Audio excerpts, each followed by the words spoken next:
রাজু নামাজ পড়ে ফিরে নাই। ভাইয়া এটা রেন্টের লগে বাইদা দাও, পাওয়ার আইবো, ভিজিট কমে যাইবো। আসমা, তুমি আমার পরে তো টিভি ফক হয়ে গেছে। এই জন্যই তো তুমি আমার এত তো আজ করো। শিপন ভাই, নায়ক যেমন নায়িকারে বাঁচাইলো, আমি যদি এরকম বিপদে পড়ি তুমি আমারে বাঁচাইবা? কি কও তুমি? আমি নিজে মরে যাবো, তাও তোমার বাঁচাবো।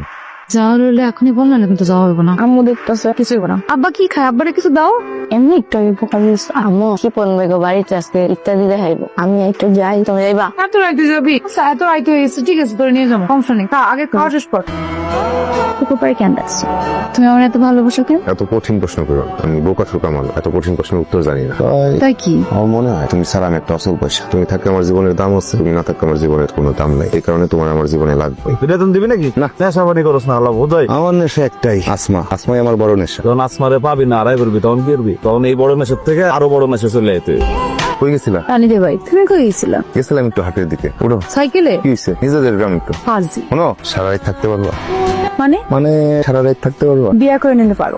আরে সিডি বাড়াও, সারা রাত হিন্দি সিনেমা চলবো। আগে আনো, তারপর দেখা যাবে। আমাকে ভালোবাসা যদি আমাকে পরিবার না মানে? এই কেড়ে এত রাতে পুকুর ঘাটে কেডা? এই কেড়ে তোমরা পুকুর ঘাটে কেডা? এই কথা কস না কে? কথা কই না কে? তোর এখানে কি? ওই শিবপুরের সাথে এখানে কি? আমাদের মান ইজ্জত তুই কিছুই রাখলি না। তোর বাপ মা তোরে লাই দিয়ে মাথায় তুলছে না, মজা দেখাইতিস। তোরেও দেখতেছি, তোর বাপরেও আমি দেখতেছি।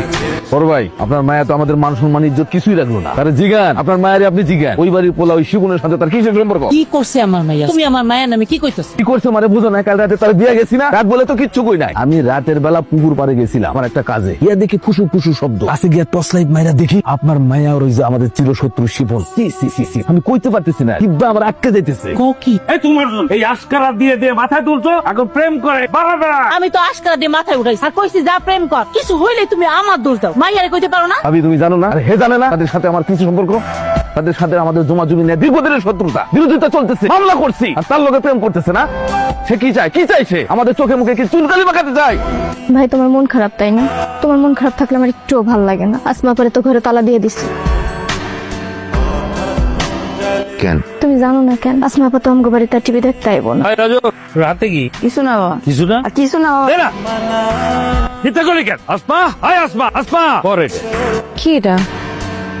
প্রিয় আসমা, এত ঘটনা ঘটে গেল, লজ্জা করে না? পিসা সালিশ পর্যন্ত হয়ে গেল। আমি বললাম আমার মেয়ে আমার চিন্তা না, তারপরও গোপনে গোপনে এই চিঠি বাপমার কথা সুনকালি ফেলাই দিই। কিছু না তোর বড় করছিলাম, এই জন্য তোর বড় করছি। গ্রামে মান সবার থাকলো, রাস্তাঘাটে যেখানে সেখানে মানুষজন কথা বলতে তোরে নিয়ে। আব্বা তুমি বিশ্বাস করো, সেই দিনের পর থেকে আমি এগুলো নিয়ে কিছুই জানি না আব্বা। জানিস না এই চিঠি করতে গেছে? কি হলো? চলো। শিপন আমাদের দুটো পরিবার আছে শিপন।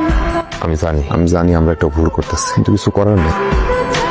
তোমার বাপ আমার বাপ, জমি আর জমির আইন নিয়ে পড়ে আছে। এই বিরোধ জীবনও কাটবো না। তোমার ভালোবাসা ছাড়া আমি এই জীবন কাটাইতে পারবো না।